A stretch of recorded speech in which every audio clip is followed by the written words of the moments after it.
శ్రీగురుభ్యో నమః. శుక్లాంబరధరం విష్ణుం శశివర్ణం చతుర్భుజం ప్రసన్నవదనం ధ్యాయేత్ సర్వవిఘ్నోపశాంతయే. ప్రేక్షక దేవుళ్లకు నమస్కారం. ఈనాటి మన అంశము దక్షత. దక్షత అంటే సామర్థ్యము అని కూడా మనం చెప్పుకోవచ్చు. దక్షత అంటే దేనికి సంబంధించిన దక్షత అంటే మనము ఆచరించే ప్రతి కర్మకి అంటే ప్రతి కార్యానికి ప్రతి పనికి కూడా ఒక నైపుణ్యము సామర్థ్యము కలిగి ఉండటం అనేది దక్షత. దక్షత ఉండటం వల్ల ఏమవుతుంది అంటే పనులు సక్రమంగా జరుగుతాయి. పనులు సక్రమంగా జరగటానికి పనిని ఒక క్రమబద్ధంగా నియమ నిష్టలతోటి చేస్తే ఆ పనిని దాన్ని ఆశించినటువంటి ఫలితాన్ని పొందవచ్చు. అదే పని యందు శ్రద్ధ లేకుండా పనిని ఒక క్రమబద్ధంగా చేయకపోతే పని అవకతవకలుగా జరగవచ్చు. ఒక సుందరమైనటువంటి భవంతి ఉన్నది అంటే ఆ యొక్క బిల్డింగు కట్టిన వాళ్ళ యొక్క దక్షత అందులో స్పష్టంగా కనబడుతుంది. ఎప్పుడైతే ఆ బిల్డింగ్ని ఒక క్రమ పద్ధతి లోపల వాళ్ళు ఒక ఊహాత్మకంగా నిర్మించుకున్నటువంటి దాన్ని ఆచరణలో పెట్టి కట్టినప్పుడు అది అందమైనటువంటి ఒక భవంతిలాగా మన కళ్ళ ముందు కనబడుతున్నది. అంతేకాదు మనము కుటుంబాన్ని నిర్వహించటానికి కూడా దక్షత అవసరము. దక్షత లేకపోతే కుటుంబ నిర్వహణ కూడా చాలా భారంగా కలగవచ్చు. అందుకనే దక్షుడు అయినటువంటి వాడి ఇంటిలోనే చక్కగా ఉంటుంది అని అంటున్నాడు కవి. దక్షుడు లేని ఇంటికి పదార్థము వేరొక చోట నుండి వేలక్షలు వచ్చుచుండెన పలాయనమై చను కళ్ళ కాదు ప్రత్యక్షము వాగులున్ వరదలన్నయున్ వచ్చిన నీరు నిల్చునే అక్షయమైన గండి తెగినట్టి తటాకములోన భాస్కరా.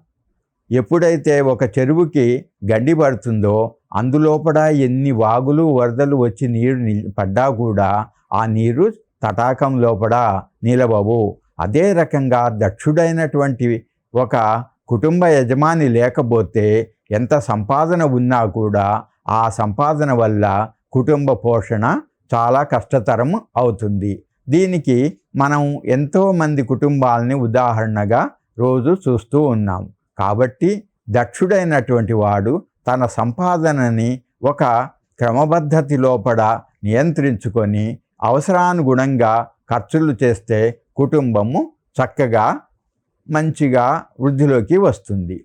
దక్షత అనే దాని విషయం లోపల మనకు రామాయణ మహాభారతాది ఇతిహాసాల్లో కూడా ఎన్నో సంఘటనల్ని మనం తీసుకోవచ్చు.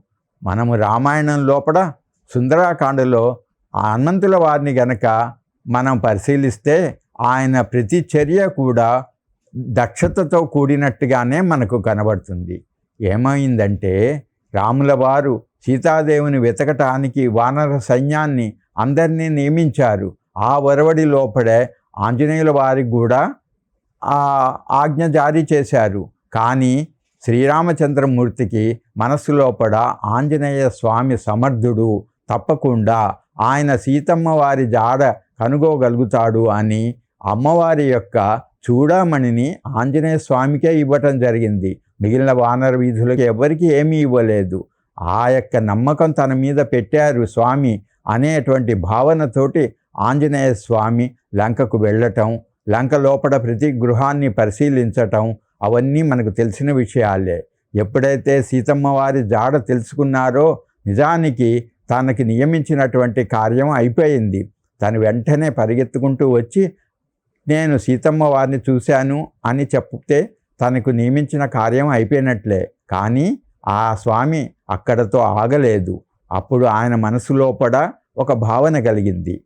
సీతాదేవిని తీసుకొని వెళ్ళాలంటే రావణాసురుడి మీద యుద్ధాన్ని చేయవలసినటువంటి అవసరం ఏర్పడుతుంది. రావణాసురుడి మీద యుద్ధం చేయాలంటే రావణాసురుడి యొక్క బలాబలాలు ఏమిటి, అతను ఎంత శక్తివంతుడో అవన్నీ పరిశీలించాలనేటువంటి భావన కలిగింది. అప్పుడు ఆయన లంకని దహనం చేశాడు. లంకని దహనం చేసినప్పుడు ఆంజనేయ స్వామి ఆ యొక్క రావణాసురుడి దగ్గర ఉన్న శక్తి సామర్థ్యాలు ఏంటో తెలుసుకోగలిగాడు. అప్పుడు ఆంజనేయ స్వామిని తీసుకొని రావణాసురుడి ముందర హాజరు చేశారు. రావణాసురుడు అప్పుడు ఎవరు నువ్వు అని ప్రశ్నిస్తే నేను శ్రీరామచంద్రమూర్తి దూతని అని చెప్పి దూతతో ఎట్లా వ్యవహరించాలో అనేటువంటి రాజనీతిని కూడా బోధిస్తాడు. రావణాసురుడిని దర్శించుకోగలుగుతాడు. రావణాసురుడి శక్తి సామర్థ్యాలను తెలుసుకోగలుగుతాడు.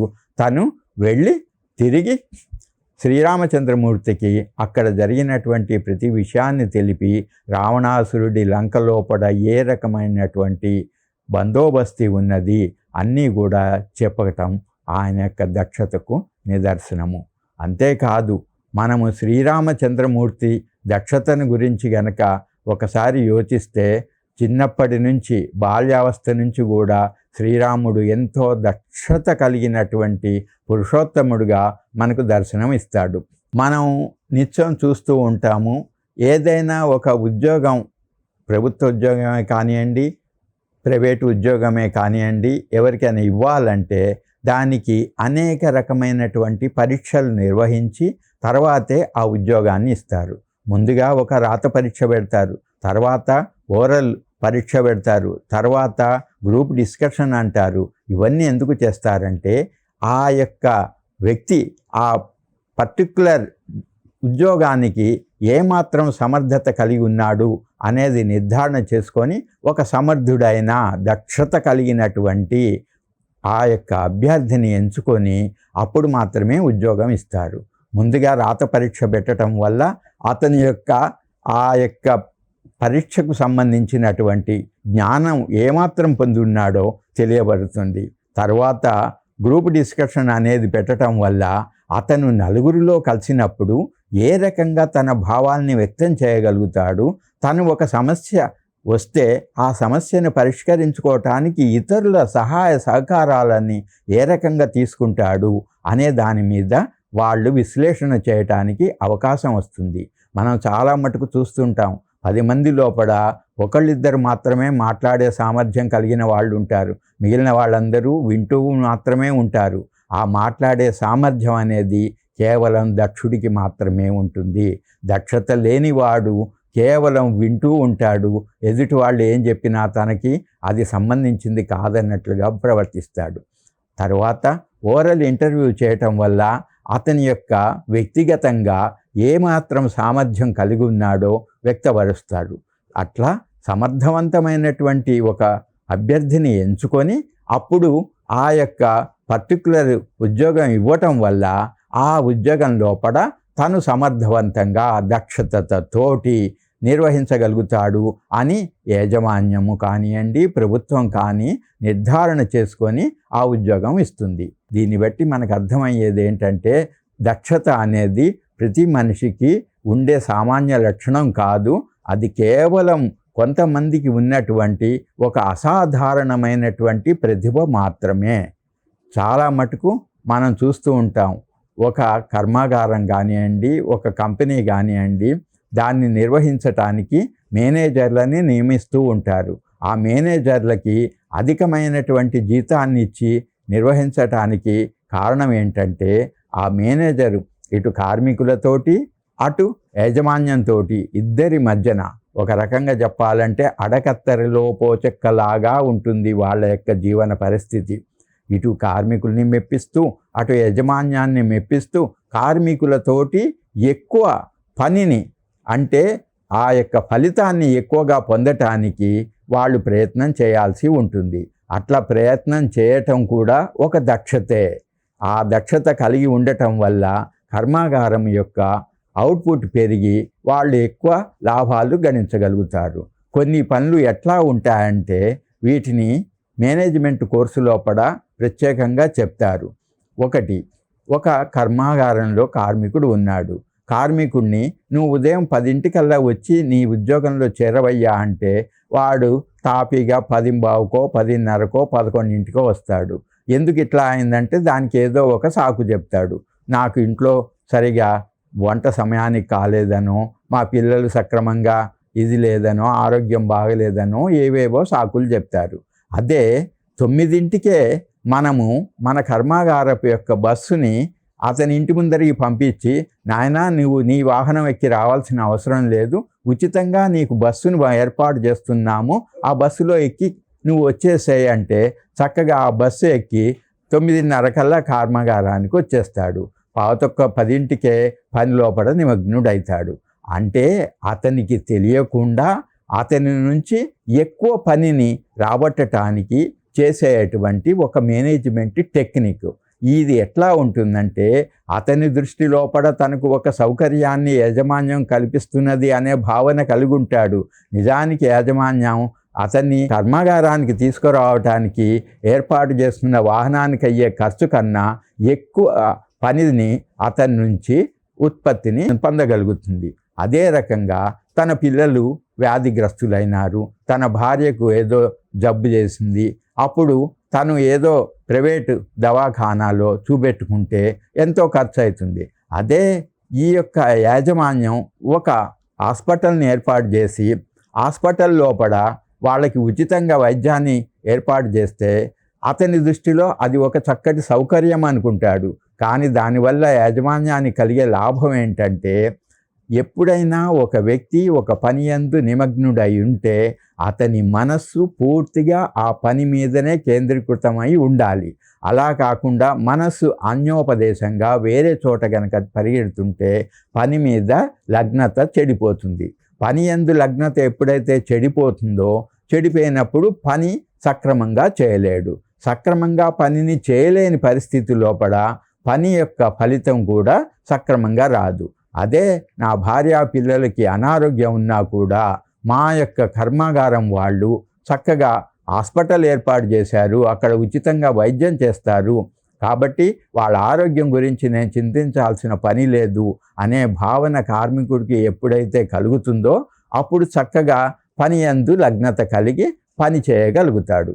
అదే రకంగా పని ఎక్కువగా చేస్తే ఇచ్చేటువంటి ఇన్సెంటివ్లు కూడా నువ్వు నిర్దేశించిన పని కన్నా ఎక్కువ పని కనుక చేస్తే నీ జీతం కన్నా ఎక్కువగా ప్రోత్సాహకం ఇస్తామని యాజమాన్యం ప్రోత్సాహకాలు ఇవ్వటం కూడా దీనిలో ఒక భాగమే.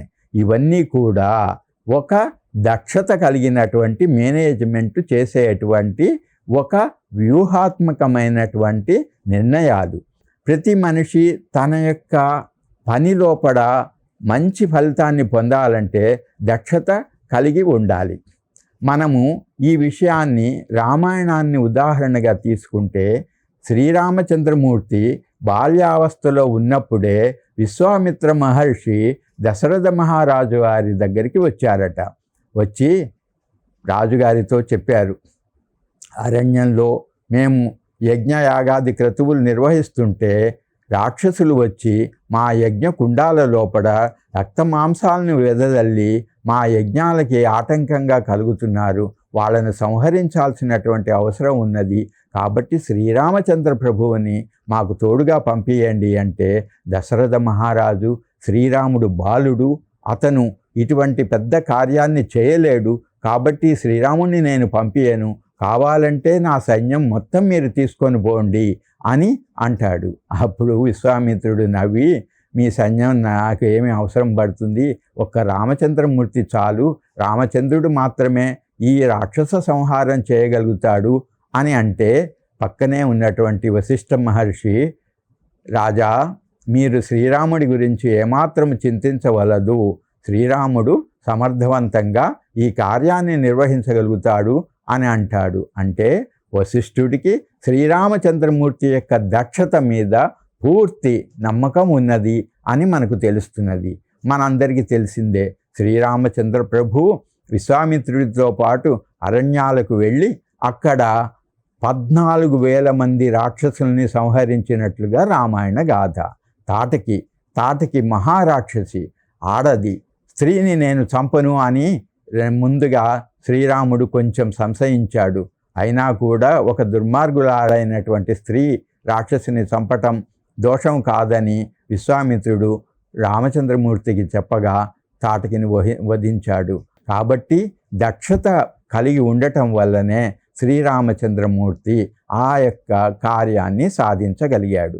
అంతేకాదు, రామాయణం లోపల శ్రీరామచంద్రమూర్తి అరణ్యవాసం చేస్తున్నప్పుడు శ్రీరాముడితోటి పాటు లక్ష్మణుడు మరియు ఆయన ధర్మపత్ని సీతాదేవి వెళుతూ ఉన్నప్పుడు రావణాసురుడు సీత అపహరణ చేసినప్పుడు నిజానికి రాముడు లక్ష్మణుడు ఇద్దరే ఉన్నారు. ఇద్దరు తమ యొక్క శక్తి సామర్థ్యాలతోటి సీతమ్మ వారి జాడ కనుగొనటం అనేది దుర్లభమైన విషయము. కాబట్టి వాళ్ళు సుగ్రీవునితోటి మైత్రి ఒప్పందం చేసుకొని సుగ్రీవుడికి ఉన్నటువంటి కష్టం ఏంటో తెలుసుకొని వాలిని సంహరించి వాలి యొక్క ఆధీనంలో ఉన్నటువంటి సుగ్రీవుడి యొక్క భార్య రుమను సుగ్రీవుడికి అప్పజెప్పి తర్వాత సుగ్రీవుడి సైన్యం ద్వారా వెళ్ళి రావణ వధ చేసిన విషయం మనందరికీ తెలుసు. రావణాసురుణ్ణి చంపటం వలన అక్కడ ఆ చక్కటి వాతావరణాన్ని ఏర్పాటు చేసి తిరిగి అయోధ్యకు వచ్చి అయోధ్య లోపల శ్రీరామ పాలన చేసినట్లు మనకు విదితమే. కాబట్టి ఒక సమర్థవంతమైనటువంటి యజమాని కానీ ఒక నాయకుడు కానీ ఉంటే ఆ ప్రజలు ఎప్పుడు సుఖ సంతోషాలు కలిగి ఆనందంతో జీవిస్తారు. దీన్ని బట్టి మనకు అర్థమయ్యేది ఏంటంటే ప్రతి మనిషి శక్తి సామర్థ్యాలతో నైపుణ్యంతో ఉండి దక్షుడిగా ఉంటే జీవితము సుఖమయంగా అవుతుంది. నమస్కారం.